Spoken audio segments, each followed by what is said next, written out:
There's no better feeling than a personal win. And the State Farm Personal Price Plan can help you do just that. Talk to a State Farm agent today to learn how you can bundle and save with the Personal Price Plan. Like a good neighbor, State Farm is there. Prices are based on rating plans that vary by state. Coverage options are selected by the customer. Availability, amount of discounts and savings, and eligibility vary by state.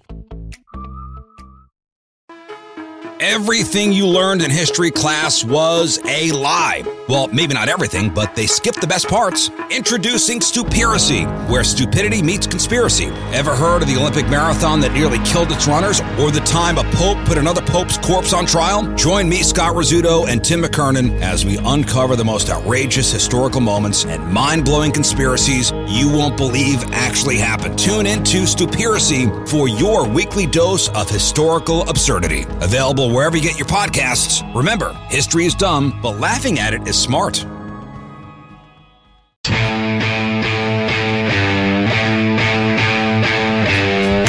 now, live from the TCL broadcast studios, it's Joe Souchere and Patrick Royce with Sports Talk. I recall a lot of blood moon conversation around here about within the last year or so. This is, and I don't even know what a blood moon is. I'm sure it means it's dark. It means it's dark, right? We're not going to have one. And we're not. The good thing about the lunar eclipse is you can look at it. Yeah. It's not like the sun, right? Yeah. The solar eclipse, they don't want you peeking at that one, right? Because you go blind. Except you can't do it here because it won't. It's in Europe. It's not going to be here. Let's go to Europe. Yeah. The bride and I are trying to, we're trying to make a short, quick trip to Europe and use up all the American Express points they have. I suggest take the train. Once we get there, yes. But I'm now kind of going to early December, Christmas time, to see a place like Brussels, to see how they get all fired up for Christmas. Well, don't you think that'd be a good idea? Well, I went to London fired up. And wasn't that much, huh? Very disappointed. Might as well have been June 10th. They don't, so they've kind of gotten away from that. We don't want the old Christianity thing. I didn't sense a great deal of festivity. We don't want to force that down people's throat. Well, Harrods has to have a big window They display. Probably do. They probably do. Harrods, right. I've been in Harrods.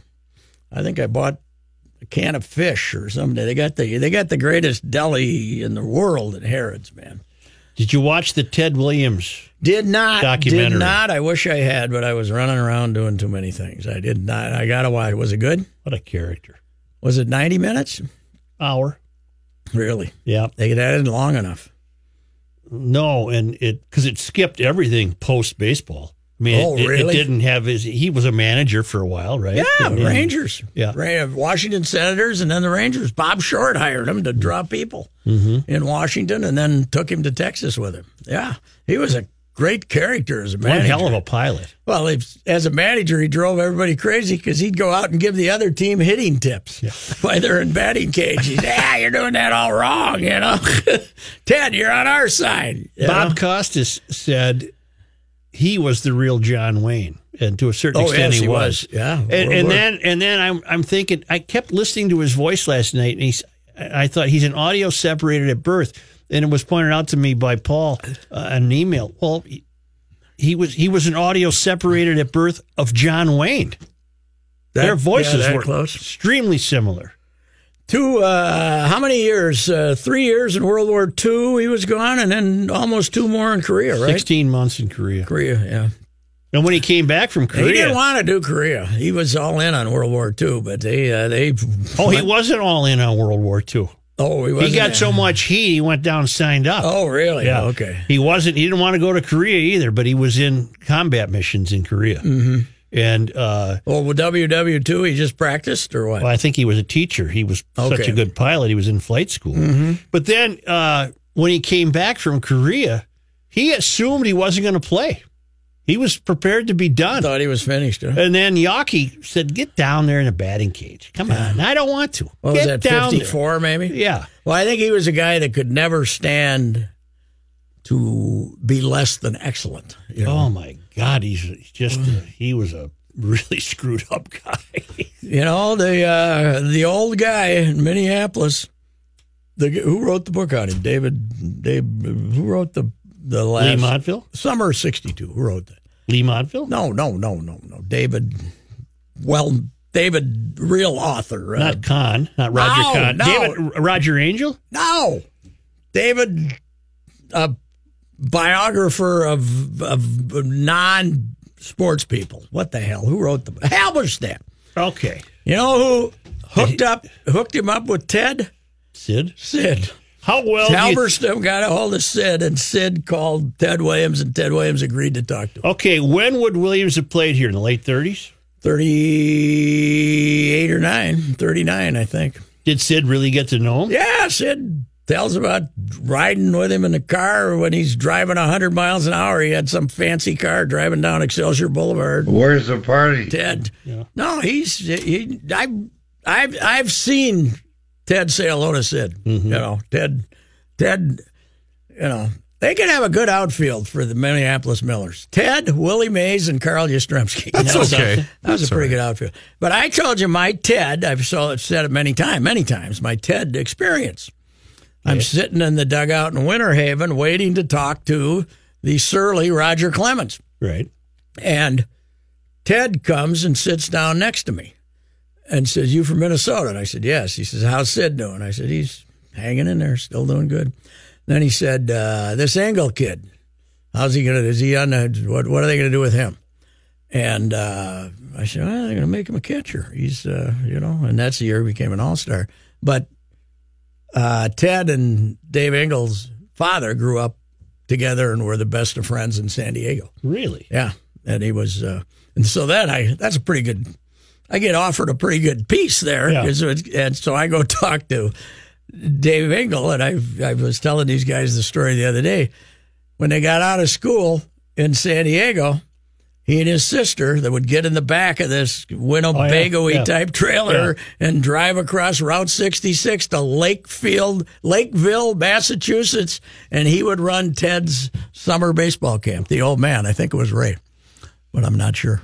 But yeah, that was but one of my other favorite stories is Tommy Breyer, knew him from when he was here too. Mm-hmm.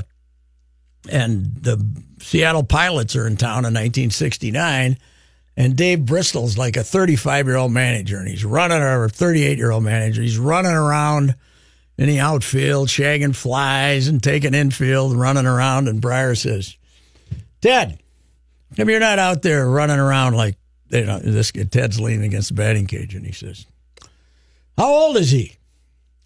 And Breyer says, 38. He says, "When I was 38, I hit 388. Breyer always told that story. Well, he was the ultimate guy who would say, "You want to know how good I am? Just ask me." Yeah, right.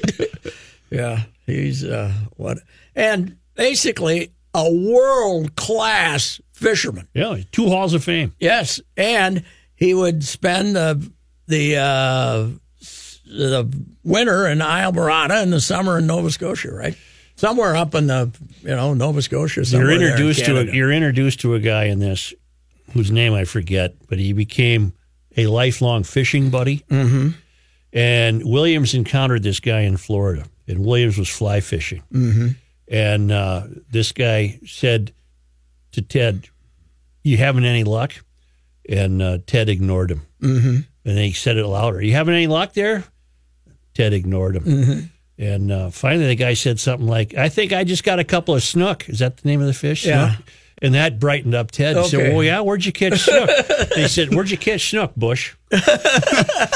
and they became buddies. And one time, but Williams liked to fish for salmon. Mm-hmm. And this guy didn't. So that's why he would go to Nova He had Scotia. a river place someplace, a cabin. In Nova Scotia. And he invited him once, this new friend, Bush. And Bush turned it down because he wasn't a salmon fisherman, but in the ensuing years, he learned to appreciate salmon fishing. He went back to Ted and said, "You can ever invite me back there? I kind of see your point now. I enjoy fishing for salmon." And he goes, "Bleep you, Bush. You had your chance and you're never coming back." Oh, yeah. He was crotchety, man. Oh, my word. What a character. Oh, man. Well, I think the greatest all-star moment ever was when they broke him out at Fenway. That 99? Yeah, when they brought him out on the golf cart. Oh, and he had suffered some strokes. All those guys, everybody came over there, and he knew what they're batting. He knew whether he'd studied up to see who was hitting what. And, Carew did that cover with him, the Sports Illustrated cover, and became good friends with him. He loved Carew. Hauser had Coom around because the All-Star Coom dog was in. Mm-hmm. And he was talking about how cool that moment was for everybody. And then he also turned to walk away from the group and then stepped on Stan Musial's foot with his cleats. Coom did? Yes. You watch the film clips of those games in the 40s and 50s. It was a different game. It was very sprightly. It was no BS. Let's go here. Plus, Ted Williams would not swing at balls, but everybody else would. Yeah. He was novel because he made you throw him a strike. Mm-hmm.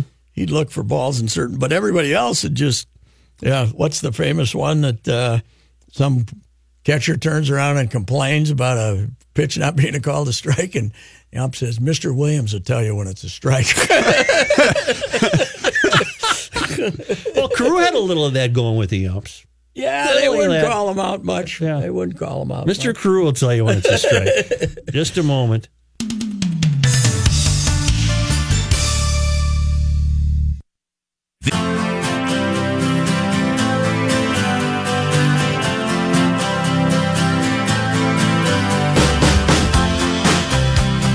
So, Reavers, on Netflix. Yes, sir. You have Netflix, right? I did. Okay. Did you ever watch Last Chance U, this junior college football series? Mm-hmm. Well, they moved to a new college this year, Independence, Kansas. And that's where some of those Gophers who ended up caught up in the sexual assault they transferred over there. up going there. Okay. But they got this boastful, chubby white guy as their coach with the foulest mouth in the history of foul mouths. The guy's unbelievable. You have to go some to beat Ted Williams. And they had a bunch. Oh yeah, and they had a bunch of Division I 5-star recruits who flunked out, got thrown out various places, and they thought they were gonna. So Last Chance U, the producers think they're gonna have this powerhouse team. They played their first game. Now, this is from last year. They played their first game last night against Iowa Western on this show that, I watched it. It might have somebody else saw it weeks ago. They lost 70-21. Oh, really? Yeah, that's going to be a tough sell. Now, I looked them up, and they won a few during the year, but they were not the powerhouse. But it's funny. Last Chance U, we're going to win them all. And we're going to go out there and kick these bleepers. Let's go. And that guy, 70-21. They lost their opener. And they're trying to recreate the, the academic gal that they had, the Brittany Wagner or Walker or whatever his name is, that became the star and the whole deal. It's not as good. It's not as good. But I thought it was rather humorous, this boastful, crazy guy thinking he was wonderful. And now, before the kickoff of that game, Pat, did the coach give the big, raw, emotional speech to get the troops fired up? Yeah, with incredible numbers of profanities flying out. And, and then he had to repeat it because he screwed it up. He's a dummy. Oh, but good. He tries to come out as this brilliant guy, but I enjoyed them getting beat 70-21. And about middle of the second quarter, the quarterback who got thrown out of, I can't remember where he got thrown out of, but he was a 5-star. He finally says, I'm going to start calling my own plays. And then every time he came in the sideline, then they scored a touchdown or two, and he said, see what happens when I call my own plays? And the guy grabbed him and says, don't say that so loud. You're making me look bad. The coach who was supposed to be the offensive, it was quite a humiliating When does thing. the U start? They start about the same time as August 8th, I believe. August 8th. I think. I know that the D3 start off. Maybe they start earlier. Maybe they start next week. Vikings today, huh? Welcoming rookies? Welcoming rookies. No practice till tomorrow, yes. Mm-hmm. Have you been to that facility yet? Not yet. It frightens me. I don't think I can find my way around. They have a fireplace in the locker room. Yep, I saw that. Yeah, not only does it frighten you, it sounds like everybody out there is getting lost multiple times a day. Is that right? There's coaches wandering around, bumping into each other, going, where the hell am I? Yes, it's a long way from when Bud was practicing at Met Stadium when the tarp was pulled back 20 yards. Right. And the rest of it was under snow, and we're getting ready to play the NFC Championship game, and he's practicing from Meta Reavers, as the field, and winning games. It's a long way. They've got the big indoor field house now too, right? Oh God, they got everything. And they got a stadium. Yeah. They built a stadium. Is this going to host high school games? Yeah. Well, I think they've intended to host more. I don't know what happened. Something happened to it that it didn't come off for this year. How can Ziggy possibly make any money hosting high school games? I don't know. The fact he's going to build a city around it in the land there he bought. Now, Ziggy paid for this. Yes, Ziggy's. We don't know how much Egan took care of him, but Ziggy's. This is out of his pocket, and this must really force the equity of the team. I mean, for resale purposes, right? I was Kenny. I was looking up Red McCombs. He bought it for $250 in 1998. Right? Yep. Yeah. 1998, $250. You couldn't buy it for $2.5 billion now. It's more than that. Wow. It's worth more than that. Wow. Yeah. Red got it for $250. $250. We thought it was a lot of money. He sold it for $6. Are these teams priced out of the market? I mean, it's going to take a huge group of investors to Carolina just sold. I don't for know. What? Oh, just over two. Just over but $2 billion. they got a 20-year-old stadium, Yeah. Carolina, and I don't think they have any. The best thing that happened to these guys is they got everything late. They got everything after everybody else did. So they got the super stadium and the super facility and the whole thing. Brilliant. Of course, once L.A. opens, it's going to be more ornate than this place. So. We might not like him, but he's no dummy, is he? Oh, no, he's too smart for us. Us slow talkers. A real estate guy from New Jersey versus us, we got no chance. He must plan on building a city. A guy that was called, took his 80-year-old widowed partners and put the screws to them out in New Jersey. He's got no problem He with must us. chortle excessively every time he gets on his private plane and flies out of here. It just must be a delight visiting us dum-dums on the prairie. Does he even have a residence here? Well, I'm sure he's got something for when he's in town. I'm sure he's staying. If he does, Joe, I guarantee you it's for sale. Or he's getting it for free. Yeah. He's probably got a condo downtown. I don't know. He ain't staying at the Super 8 is what we're trying to say. I don't Not think so. unlike the Greek guy. The Greek guy that was going to buy him. Or what was the guy that was Clancy? Sacco. Oh, Sacco. Sacco what? Bob. Oh, what was his name? Sacco. I wrote a column. Sacco Bobkus? Bobicus. Sacco Bobicus. Sacco Bobicus. That was one of my favorite columns ever I wrote. That remember we had the black fella was going to buy the Twins and turned out he didn't have any money. Mm-hmm. Just one issue, and we got accused of being racist because we dismissed him. Right. Well, the Star Tribune dismissed his efforts. So Sacco was the Greek coming in here. So I called my friend Johnny Davalos. I said, I think we're being anti-Greek here, that we're not taking Sacco seriously. And so I got Johnny to say some stuff like, yes, the order of the Hellenic something, we're going to complain, And I write that whole thing. The next day, Sacco called him, tracked him down, asked him if he wanted to be an investor. Didn't Sacco wear the Greek fisherman's hat? He had the Greek fisherman's hat, but he was staying up in Forest Lake in a 7-Seminole in a Super 8 or something. Sports Talk will return shortly.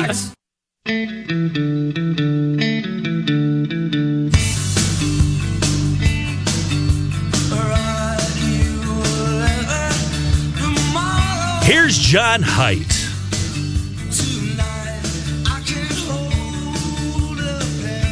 Thank you. Did you have problems turning your mic on? Everything okay? I had it on, but then it went off. Okay, well, let's start over, shall we? Here's John Haidt. Thanks very much. I just spilled a Diet Coke. Oh, by the way, guys, I have come up with a great idea for the Courage Center. You're the reason we're not allowed to have liquids in the studio. For the Courage Center. I've been thinking I drink too much Diet Coke. I think you're right. Very much. So this year on the Courage Center, you auction? pay on the auction. Okay. You pay $100 a day, different people, to sponsor a Diet Coke free day for racing. And then I just drink water. So you're going to get paid to quit? No, I that's don't get exactly it. what We send it to Courage Center. We give the money to the charity. I don't want to be around you when you're giving up Diet Coke. I think we could get a couple of grand. I think people would sponsor it. And then we use their name. Today's Diet Coke free day is brought to you by Bill Schwartz. Royce, I think just to give these creeps we work with the double barrel, the day you quit Diet Coke, I'm going to quit smoking. And we can just go on a raid. And I might just quit. Period. Give me that paper. The day Kenny quit smoking, I'm going to start. I've actually I switched to electronic deals. How's the vape working? Pretty good, actually. I'm down to four of those rotten little cigars per day. Okay, which is huge for me. Well, you don't inhale them, do you? I don't know. These gas station cigars? It's Swishers, right? Yeah, right. It's a gas station cigar. Swishers, wow. Yeah. Oh, and for a while I had a habit of real cigars, and it was like $80 a day. That's a little much. I could just as well be smoking crack for that kind of. That's a lot of money to smoke up every day. Do you know that Dougie Hennis had a backyard party every year? I was never invited to it, but with all his buddies, he'd have a band there. He'd have food and all this stuff. Yeah. And it's called a herf. A herf. A herf is a cigars. Is a place where men gather to smoke cigars. But You know, twice a year he had a big gathering to put in the dock and to take out the dock. Well, so he's didn't have a dock. Oh, really? Oh, great. The dock was just a euphemism. Yeah, How fun. Yeah. That was a pure Minnesota move right then. It's sunny at 85 degrees. Twins took the opener in the series against the Blue Jays last night. They'll play again tonight. Jose Barrios for the Twins. Lefty Ryan Baruchi goes for Toronto. And Patrick, I know you're against it. I thought we weren't going to be discussing that around Patrick. What's the deal? Well, I have the lineup already, Patrick. I'm sorry. Okay. Oh, they're red hot. What do you mean? Sorry to report. And they've won one in a row. I'm back on the bandwagon. Okay. Yeah. We got Maurer leading off at first base, Rosario in left field hitting second, Brian Dozier hitting third at second base, Escobar at third base hitting cleanup, Grossman DHing and hitting fifth, Kepler in center field hitting sixth, hitting seventh in right field, Taylor Motter. Get a haircut. Joe's guy. He's a hippie. God, he's terrible. If you're a rotten player, don't draw attention to yourself with long hair. Get a crew cut and just go about your life. Polanco at shortstop hitting eighth, and Wilson catches. You shouldn't want anybody to know you're there. They might notice. One way to look at it, I guess. That's right. Be inconspicuous. You stink. News notes from today. A new state plan, years in the making, to manage the state's deer population was announced today by the Department of Natural Resources and includes a target harvest of 200,000 whitetails. Reviews of the draft plan were mixed in April after more than a year of discussions with Citizen Advisory Committee representing hunters, foresters, farmers, ecologists, and the agency's big game wildlife experts. The plan is multi-pronged, focuses on a target harvest as well as greater citizen participation. You know, those deer are gathering up there around Hinckley, up around there right now and saying, let's go to St. Paul. Right. They welcome us in St. Paul. They welcome all different species. You see the write-up they had about the coyotes?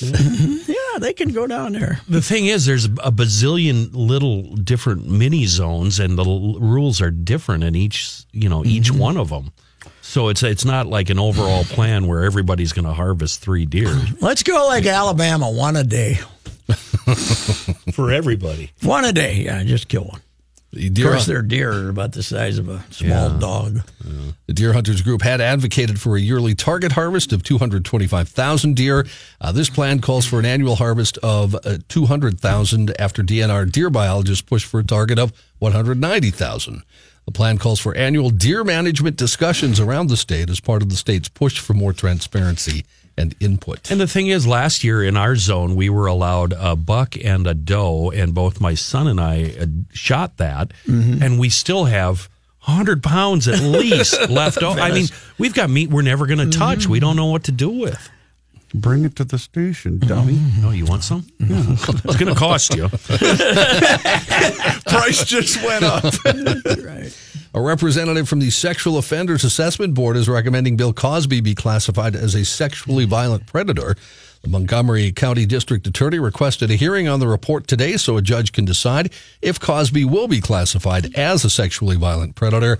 The 81-year-old convicted April 26th on sexual assault charges related to accusations he had drugged and assaulted Andrea Constand back in 2004. Serious question, and I probably know the answer. All Cosby reruns have disappeared from television. Oh, yeah. I would imagine. I haven't seen any. We don't see those anymore, do we? He's the OJ of TV. Oh, man. Joe, I have some good Sky news for you after that bad Sky news you had during Garage Logic. I just missed it by a continent or two. Yeah, you could travel, you could fly over there. He was all excited. There's that small body of water between us. Give me a frame of reference. He was all excited to see the blood moon, not realizing it wasn't visible in this country. Europe. Travelers, of course, go to great lengths to catch a glimpse of the Aurora Borealis. They'll fly all kinds of places. I've seen them. They don't do much for me. However, I've seen him once. I want to see him again. Okay. Well, but listen what do you up do? here. You sit there and stare for 20 minutes and say, okay, Really? Wow. let's go get a dinner. It's because it's a rural thing, Joe. You don't venture out into the rural areas. That's where I saw him when I was in a rural area.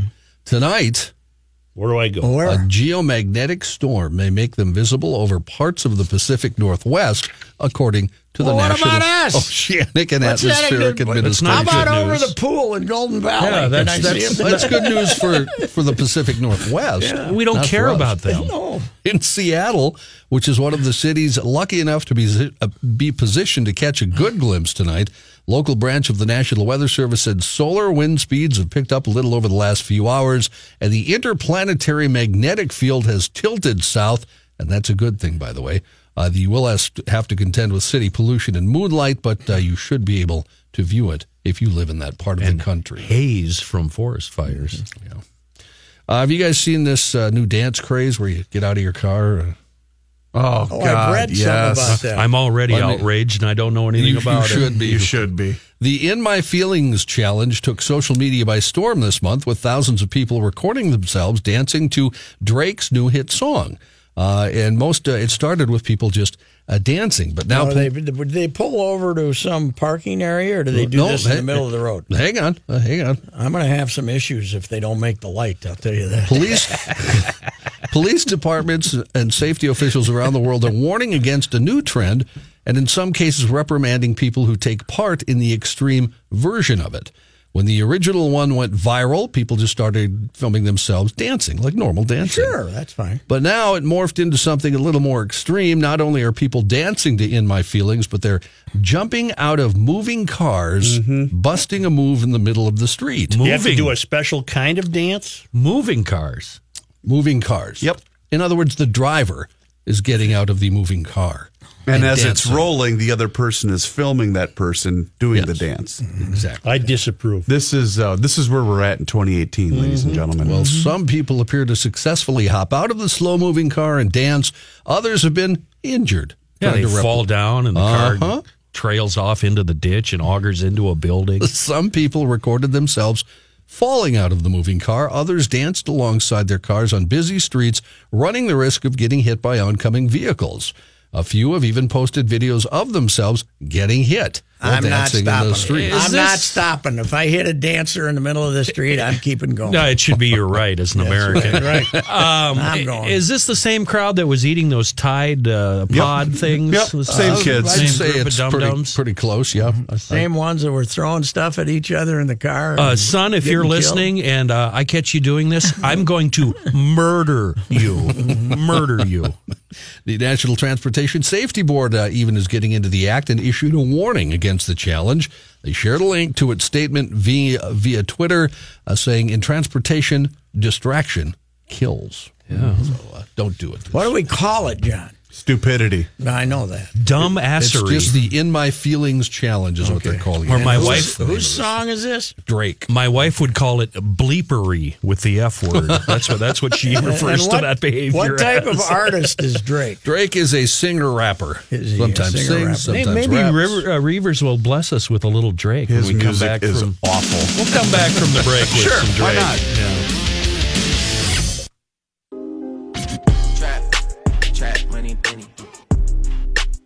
Check 1 2. Joe and Pat talking to you. Yo. Well, I can't wait till he comes to town. I think he was just here, wasn't he? I missed it. Such, we got to get you Cheap out of Trick. the car. I think he's going to be on with Cheap Trick. I think we should do this trick with Suchi boy. Somebody ride along, man the camera, let Joe Get out of my rolling car. crawl out of it. Yes. Maybe one of those cruddy British cars that takes you 10 minutes to get out of because they're so low to the ground. And then the door falls off. Plus, you got to get in sideways. Yes. You got to have to kind of back. You got to back in. This guy has had more songs downloaded than the Beatles. That's why I think we're approaching He the end doesn't of seem time. to have much enthusiasm. Are you questioning his effort? Yeah, look at it. He sounds bored. That's his Sounds love. like somebody should give him a jolt. That's his romantic number. Get him some drugs. God, his Get him music is going. terrible. I'd rather listen to Luke Bryan than Drake. I'd rather listen to neither, thanks. The Ohio State Fair, this is really cool. I know this Supposed won't to be do a you. hell of a state fair, by the way. Is it? Yeah. Well, this won't do you any good, but the pictures were nifty as hell. The butter sculpture at the Ohio State Fair, it's key elements from the movie A Christmas Story, which was partly filmed in Cleveland. Wow. How do you keep? They do it in a refrigerated place. I Correct. take it. Yes, that's correct. That was very insightful. Oh, you're out on a limb on that That's where they store it, too, strangely enough. Home run, Patrick right Royce. here, baby. Right here. Right between the 72 eyes. and still as sharp as a tack. I bet it's cold. Every year Damn, I'm smart. in Ohio, they do a cow and a calf. So you have the traditional butter cow and calf, but it also includes the character Ralphie in his bunny suit, and it's a really good job, whoever did it. Also, the classic leg lamp and a holiday tree decorated with lights. The scene showing the licking of the frozen flagpole is there too, but this time the kid isn't the only one with his tongue stuck. The butter calf also has his tongue stuck. Why to the did pole. Darren McGavin win a Best Supporting Actor Oscar for that? Was that thing movie? filmed there, or why are they so enamored by that movie? It was partly filmed in Cleveland. I got you. That's why. Pat, I'm not going to rip you for making that observation about the butter sculpture because your partner in there a couple of years ago at the state fair was interviewing a farmer holding a chicken saying, do they make girl ones of these? I don't do that rural bleep. They're female chickens. They're female chicken. You know what You know what would be fun at the Joe thing, Garage Logic? You get the Joe stump. thing. Yeah, Joe thing. You get at the fair. At the fair, you get the stump. The stump. And then you got the little hooked deal there, and you put the chicken in there, and you chop its head off, and everybody gets to see it run around. That'd be fantastic. Wouldn't that be a blast? A chicken with his head cut off. That is something is pretty good. I'd like to see that. Every American should be able to experience the joy that comes from seeing a headless chicken run We had around. a stump in the backyard. Well, and the everybody old man did. and- Yep. And it's not a hook so much as it's just two bent nails. Yes. And you kind of just squeeze its neck in between the bent Put nails. him in there, and they get very nervous because they kind of figure something's coming that ain't good. You know? You haven't lived unless Damn, you're they're tasty when they were live 5 minutes ago. They really are. you haven't lived unless you're a 7-year-old as the retriever. Hey, he's fast. Go down there and get those. Grandpa would say. Oh, you just wait for them to stop running. Yeah, but they go take down about- the hill, then you got to go Take get about them. Yeah, that's true. How can that be, I wonder? What do you mean? How can they run around without a head? It's the final kicks all animals give them when you kill them. Yes. Huh. It's just all Kind of like when you disembowel frogs and put them on the Think of it this way, newspaper Joe. in the kitchen, and they're still croaking It's while they're like- cooking in the pan. It's like those and your crud. new girlfriend comes over and doesn't ever want to see you again. You know how those cruddy British cars of yours, you turn them off and 10 minutes later they're still running? Yeah, it's just like that. And they do run on.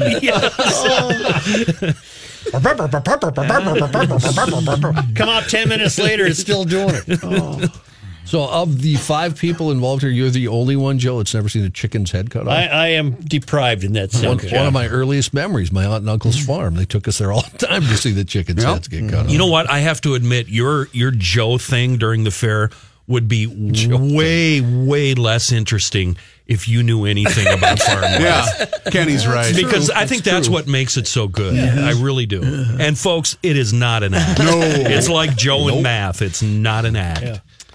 In Boston, a man was charged after he allegedly took off his clothes at the front desk of a Planet We've Fitness. had a lot of that nudity for no apparent reason stuff. He took him off at the front desk of the Planet Fitness and exercised naked. Uh-huh. He told police he thought the gym was a, quote, judgment-free zone. They're body shaming him, huh? 34-year-old Eric Stagno was arrested without incident and charged with indecent exposure, lewdness, and disorderly conduct after police responded to the crowded gym. When officers arrived, they found him there completely nude on his knees in a yoga-type position. Downward dog, huh? Police Captain Brett Morgan said he walked into the gym, stripped down at the door, and walked back and forth a couple of times before he settled in on the yoga mats. Witnesses who saw Stagno's Did he have his hands on his hips, kind of going, you're seeing this? You're damn right you are. Witnesses who saw Stagno's naked exercises reported feeling disgusted, sick, and unsafe. It was that small, huh? And it's supposed to be a judgment-free zone. Yes, right. Stagno was released on $1,000 bail. He's due back in court in September. That judgment-free zone thing apparently comes from the Planet Fitness ads, which say it's a judgment-free zone, meaning, if you're a little overweight, come on in and exercise, and nobody will judge you. So, well, they judge this poor sap. Not because he was fat, though. In fact, I saw a picture of him. He was quite skinny. Long hair, big beard. But tiny in the... very lonely. Didn't see that picture, Kenny. No. Sorry. Swiss police say an Austrian family allegedly hijacked a taxi, crashed into a parked boat, drove through a hedge, and then plunged off a 4-foot-high ledge before trying to escape on foot. St. Gallen police said the incident happened early Sunday in the northeastern Swiss town of Rorschach. Police said the suspects, a married couple and their 10-year-old daughter, are accused of attacking the taxi's 60-year-old... This is weird, man. You never hear any news out of Austria. No, no. Very, very well behaved.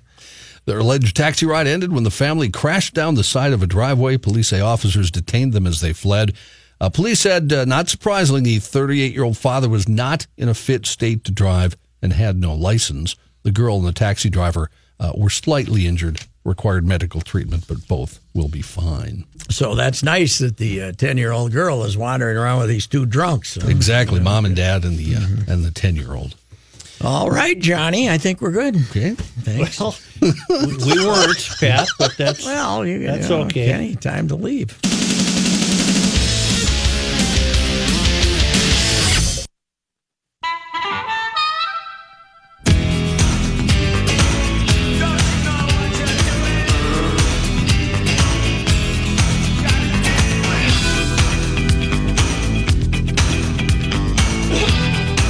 All right, we got an action-packed show.